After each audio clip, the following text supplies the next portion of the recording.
Здравствуйте, это проект «Добровольцы Коми». Мы расскажем о том, как волонтеры республики готовятся к Кубку мира среди мастеров по лыжным гонкам. Какие проекты к 70-летию Победы разработали детские организации. Поговорим с питерским экспертом, что такое дизайн мышления и как найти деньги на волонтерские акции.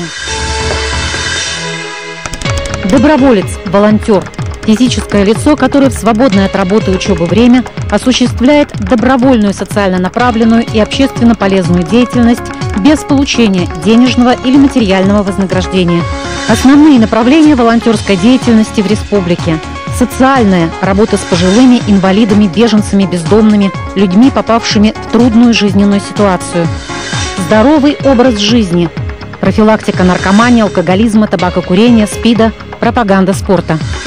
Экология, помощь животным, защита природы, мониторинг экологических проблем, организация субботников и других зеленых акций. Гражданско-патриотическое направление, восстановление и сохранение исторических и природных памятников, краеведение, поисковая работа. Сервисное волонтерство, помощь в организации форумов, спортивных соревнований, масштабных акций. В марте 2015 года Сыктывкар впервые принимает Кубок мира среди мастеров по лыжным гонкам. На это масштабное спортивное событие заявилось 170 волонтеров из Сыктывкара, Ухты, Сосногорска, Усинска, Прилузского, Сыктывдинского и Сысольского районов. Организаторы отобрали 90 человек. Уже в декабре начнется обучение. На стадионе имени Раисы Сметаниной круглые сутки работает финская система искусственного снижения. 6 пушек и 12 ружей. Их запустили 6 ноября. Уже спустя сутки спортсмены вышли на лыжню. Мне очень здорово, у всех настроение сразу приподнятое, потому что много приезжих уже, Ярославль, Москва, там у них снега, до декабря вообще нет. Это оборудование будут использовать в начале и в конце лыжного сезона. Осенью в октябре, когда еще нет снега, и весной во время оттепели. Никакие капризы погоды не помешают проведению Кубка мира среди мастеров по лыжным гонкам. В марте в Сыктывкар приедут более 1000 спортсменов из 20 стран мира. Помогать организаторам будут волонтеры. Среди них школьники, студенты, предприниматели, рабочие, пенсионеры. Возраст от 15 до 65 лет. В рядах добровольцев Наталья Налимова, сотрудник Сыктывкарского магазина детских товаров. Мне интересен лыжный спорт сам по себе. Я очень люблю сама кататься на лыжах и привлекаю к этому ребенка. Мы очень в семье часто и много катаемся на лыжах, поэтому в первую очередь просто из-за лыж. Во-вторых, я заканчивала факультет иностранных языков и могу достойную поддержку оказать всем спортсменам, которые приедут с рубежа. Наталья Налимова не исключает, на время соревнований с 11 по 21 марта на работе придется взять отпуск. Плюс найти время, чтобы пройти обучение. Ответственность действительно большая. Хотелось бы узнать какие-то основы общения со спортсменами. Все-таки они люди взрослые, это мастера. То есть мы должны понимать, как с ними грамотно пойти на диалог. Ну и кроме того, какую-то организационную подготовку, что и как будет происходить, когда, как себя вести и вот такого плана. У студента Республиканского колледжа культуры Олега Исакова уже есть опыт сервисного волонтерства. Он курировал одну из групп молодежного медиафорума Северо-Запада, отработал на этнофестивале «Люди леса». К тому же Олег 5 лет занимался лыжами, и со спортивной лексикой у него все в порядке. А вот английский нужно подтянуть. Еще предстоит получить освобождение от учебы. Однако Олег не сомневается, с этим проблем не будет. Я пока еще не отпрашивался, потому что до этого мероприятия еще довольно много времени. Но мне кажется, что директор колледжа и преподаватели, они заинтересованы, что у нас вообще 4 человека записались на это мероприятие из колледжа культуры. И мне кажется, что меня отпустят. Уже сейчас по собственной инициативе Олег учится в школе экскурсоводов. Говорит, эти знания обязательно пригодятся в его добровольческой деятельности. Гости Кубка мира наверняка захотят посмотреть достопримечательности Сыктывкара. Волонтеры будут сопровождать команды от их прибытия в республику до отъезда, помогать судьям, медикам, зрителям и сотрудникам полиции. В декабре для волонтеров откроют курсы английского языка. Мы планируем, что как раз-таки английскому языку ребят будут обучать сами волонтеры, поскольку среди них есть и преподаватели, педагоги английского языка. Соответственно, волонтеры будут обучать волонтеров. В программе подготовки лекции по истории Коми-края Сыктывкара, обучение спортивным терминам и, конечно, тренинги на командообразование. Сейчас волонтеры в обязательном порядке проходят вакцинацию от полиомиелита, дифтерии, столбняка, кори, краснухи, эпидемического паротита, гепатита Б и гриппа. Сыктывкарский государственный университет впервые организовал осеннюю школу добровольчества. И у нас есть несколько минут, чтобы задать вопрос эксперту из Санкт-Петербурга Ирине Шубиной. Ирина, здравствуйте. Люди по разным причинам идут в волонтерство. Одни хотят искренне помогать людям, ну а другие, например, хотят побывать на каком-то интересном событии или даже попасть на экраны телевизоров. Как вы работаете с мотивацией? Добровольчество – это не та история, после которой ты попадаешь в экраны телевизора.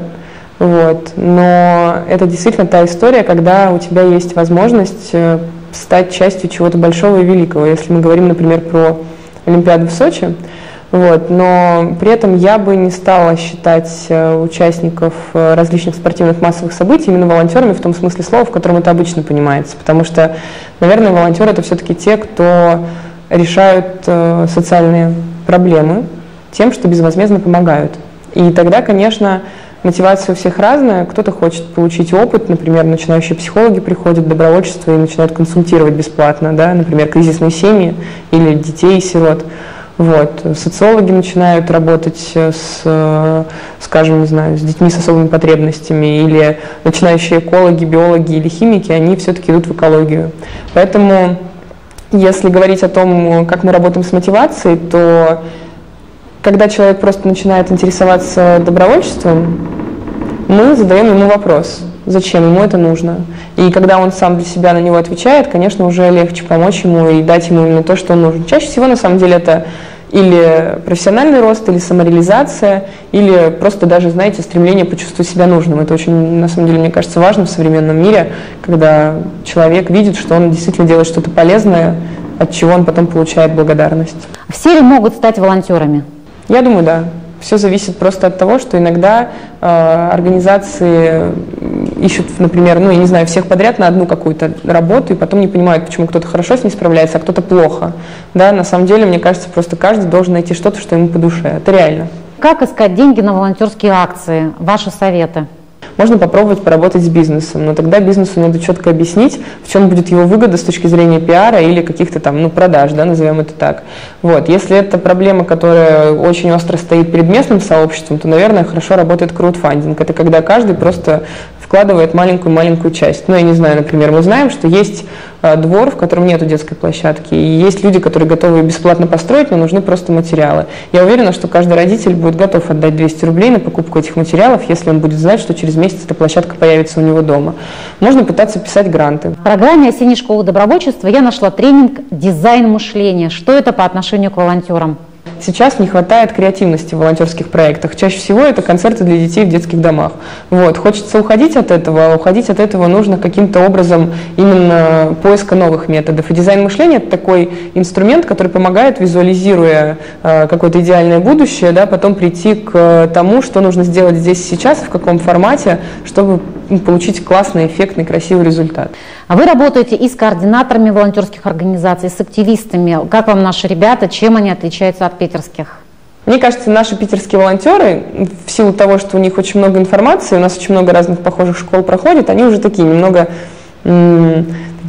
уставшие от новых знаний, и они очень достаточно скептично относятся к каким-то таким образовательным проектам. А здесь ребята действительно открыты знаниям, им интересно. То есть, когда мы с ними работаем, мы видим, что они вдохновляются обучением. Это круто. Они действительно делают очень много прямо в процессе обучения.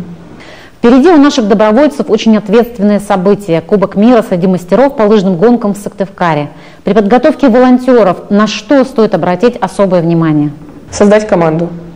Однозначно. Неважно, насколько даже... сервисное волонтерство – это такая история, там сложного нет ничего по компетенциям.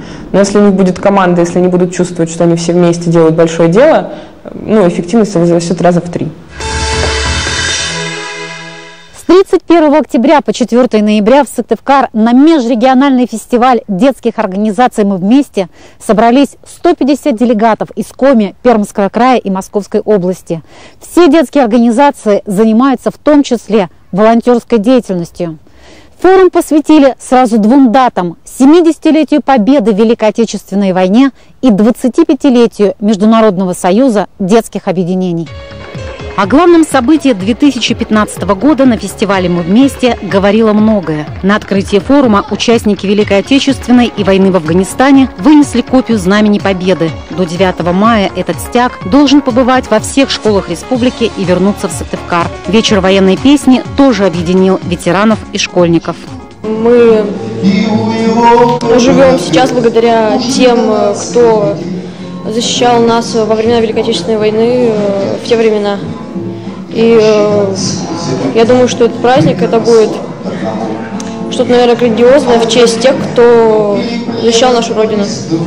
Вот идет презентация проектов, посвященных юбилею Победы. Виктория Щерская из Воркутинского клуба начинающих журналистов «Полярная сова» рассказывает об акции «Социальный плакат». В интернете она нашла плакаты времен Великой Отечественной войны и подумала, почему бы не создать современные варианты, чтобы школьники и студенты больше знали о подвиге советского народа. Я считаю, что эти плакаты должны размещаться в школах, в образовательных организациях, даже, может быть, в университетах. Потому что сейчас молодые люди не хотят идти в армию, потому что они недостаточно воспитаны патриотически. Активисты движения «Ребячья республика» Эжвинского района Сыктывкара думают объявить конкурс эссе, сочинений, стихотворений, рисунков «Мой рассказ о войне». Сосногорская организация «Созвездие сердец» разработала проект «Мы этой памяти верны». Авторы предлагают изучать героические страницы истории через игры и викторины. Мы хотим рассказать детям о героях Великой войны, о городах-героях, пропаганда героического прошлого нашей страны. Гости фестиваля из Пермского края готовят агит-пробег. Сначала жюри отсмотрит литературно-музыкальные композиции школьников, затем из лучших составит концертную программу. После агит-бригады поедут по селам. Со многими селами мы уже работали, поэтому они нас знают. Многие ребята уже были у нас, поэтому все относятся к нам хорошо, доброжелательно, все нас ждут. В течение ноября проекты «Ребят. Наследники Победы» обсудят эксперты Ассоциации детских объединений КОМИ. Самые интересные акции станут республиканскими. Мне кажется, что такие форумы, и мы сегодня разговор этот вели, ребята считают, что они необходимы. Во-первых, вырабатывается у ребят нормальное отношение к нашей жизни, к нашим ветеранам, то, что мы хотим видеть, к нашим людям, любовь друг к другу, уважение. Вот я, например, очень довольна тем, что ребята такие.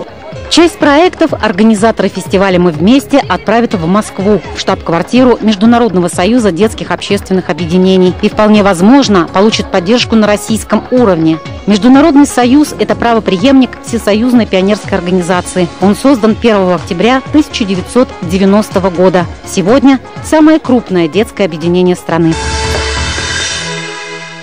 Сейчас рубрика «Как я стал волонтером», рассказывает Михаил Лютиков, президент Совета старшеклассников «Школьная федерация» Приволжского района. Это все началось с того, что меня просто попросили прочитать пару стихотворений на мероприятиях. И Татьяне Александровне, это наш руководитель, понравилась, моя манера, грубо говоря, речи. И потом она стала часто ставить меня ведущим мероприятия. Мы постоянно находились в кабинете педагогов-организаторов. И я также принимал такое частичное участие в реализации некоторых проектов, а со временем стал и полноправным участником Совета старшеклассников.